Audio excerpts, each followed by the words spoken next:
Hello mga fans mga idol, good morning sa inyong lahat dyan.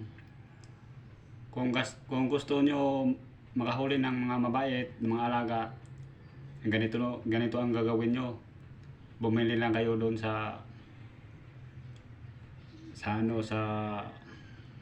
supermarket ng pampadikit.